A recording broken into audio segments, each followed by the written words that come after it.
Coucou Barbarou, vous remettez votre casquette. Et alors, c'est-à-dire, eh oui, parce que je suis un peu nul sans, vous voyez. Comme je vous l'ai dit très souvent, j'apprécie beaucoup votre philosophie qui est simple et qui est juste. Vous savez bien taper dans votre philosophie, mais vous avez toujours été comme ça, vous avez toujours eu ce genre de réflexion, de vision des choses ou...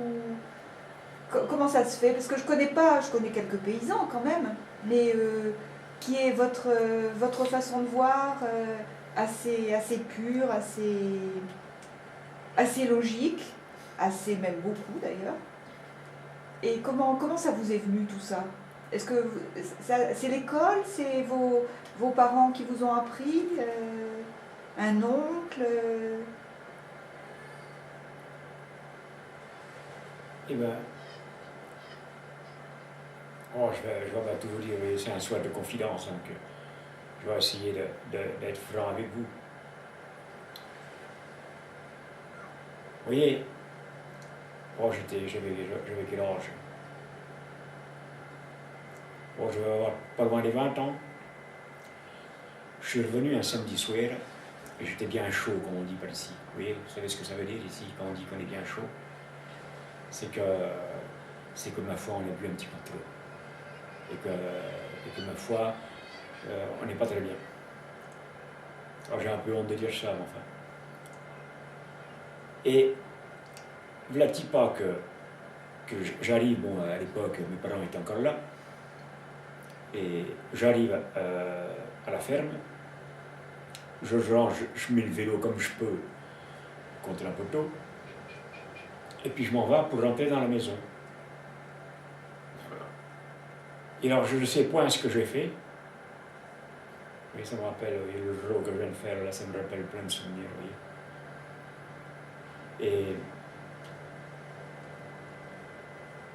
ben, je suis tombé dans le puits. Riez pas, le citadin. Parce que le puits n'était pas très haut de la margelle. Alors je ne sais jamais comment j'ai fait mon compte. Mais au lieu d'aller directement vers la porte d'entrée, j'ai dû faire un petit détour. Je suis passé dans le puits et je suis tombé dans le puits. C'était assez profond, ma foi, où il n'y avait pas beaucoup d'eau. Alors je me suis pas trop fait mal. Mais d'abord, j'étais bien honteux. J'ai bien eu peur. Et puis, je suis resté plusieurs heures dans ce puits, toute la nuit. Oui. D'abord, je ne voulais pas appeler. Alors, je suis resté jusqu'au petit matin dans le puits, là, quasiment assis ou à croupeton dans l'eau. Et là, vous voyez, quand un peu la peur est partie, et puis que les vapeurs de gnôle et puis de vin blanc sont un peu parties, j'ai un peu regardé vers le haut, j'ai vu des étoiles. Et alors, vous voyez, ça me faisait comme un rond, et puis juste les étoiles, et puis c'était un peu beau parce que je voyais les étoiles défiler, du coup, vous voyez. Je sais pas, ça m'a fait caberloter plein de choses. Alors du coup, je suis resté là jusqu'au petit matin, mais sans vraiment m'ennuyer. Sans angoisse? Oh non, l'angoisse, c'est pas mon truc. Et puis bon, il n'y a pas de farfadet par chez nous, vous voyez, ces choses-là, il y en a point de farfadet. Il paraît que c'est comme en Bretagne qu'il y a des farfadets. Chez nous, il n'y a pas de lutin ou de farfadet. Il y a cette pauvre hulotte qui passe de temps en temps, qui fait son cri, et puis c'est bien à peu près tout. Puis c'est une amie, la hulotte. Vous voyez, même maintenant, enfin, vous voyez, maintenant j'ai 80 ans, je suis un grigou, mais je pense que ça va être une descendante de la hulotte, elle est toujours dans la grange. Puis jamais, je lui fais du mal à la hulotte. Et donc, il y avait que c'était hulotte, il n'y a pas les farfadets. Et puis au petit matin, je suis remonté. Je me suis arrangé comme j'ai pu. Et puis je suis remonté. Comment vous êtes remonté? Parce qu'il y avait plein d'aspérités entre les pierres. Et puis je suis un gars malin, c'est vrai aussi. En mettant un petit peu arc-bouté, je suis arrivé à remonter.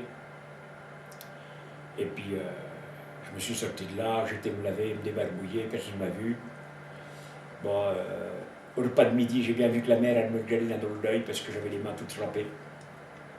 Ils ont bien dû se douter que le barbaro, il en avait fait une. Mais bon, c'était des gens sympas et gentils et ils m'ont rien dit. Je pense qu'ils ont su, ils ont dû voir les traces au puits, à mon avis. Mais je n'avais pas des parents méchants, vous voyez, ils m'ont laissé vivre. Et je m'étais bien rappelé quand même, hein, j'avais le dos qui me faisait mal quand même un petit peu. Et puis, ben, vous voyez, ça m'avait fait carburanter, et puis c'est souvent qu'à partir de ce jour-là, je réfléchissais, et puis je regardais plus la nature, vous voyez. Et puis après, j'ai eu cette histoire, vous savez, ce fameux dictionnaire qu'on m'a offert. Mais ça m'a fait aussi regarder la nature autrement. Vous voyez, voilà, ça m'a rendu attentif aux choses. Je crois, oui, que je suis devenu un savant, vous voyez, du quotidien, un homme qui regarde. Il regarde comment le blé il se tourne, vous voyez, ou le maïs, ou... Alors après, j'ai essayé de trouver pourquoi, vous voyez, pourquoi le maïs, il était en quinconce, les petits grains comme ça, tu sais. Ah, mais vous en savez des mots en quinconce? Eh oui, parce que grâce à mon petit dictionnaire. Et puis, vous voyez, après, le barbarou, quand j'étais au champ et que je travaillais, je réfléchissais à mon maïs, vous voyez. Alors, mon dictionnaire, il me parlait de la civilisation là-bas, vous savez, en Amérique du Sud. Les Incas, je sais pas quoi d'autre. Les Aztèques. Et puis il parlait des murs, vous voyez, les murs qui sont tous assemblés, soi-disant, on ne peut pas glisser la lame d'un couteau. Moi, je ne crois pas trop, mais enfin bon, pourquoi pas. Mais, et ben, je me suis dit, leurs murs, ils étaient comme des épis de maïs, vous voyez. Pareil, si on regarde bien le mur des temples Incas, ils sont faits comme le... Les cocordes. Bon, non, voyez, ça y est, vous êtes parti agrégé. Mais que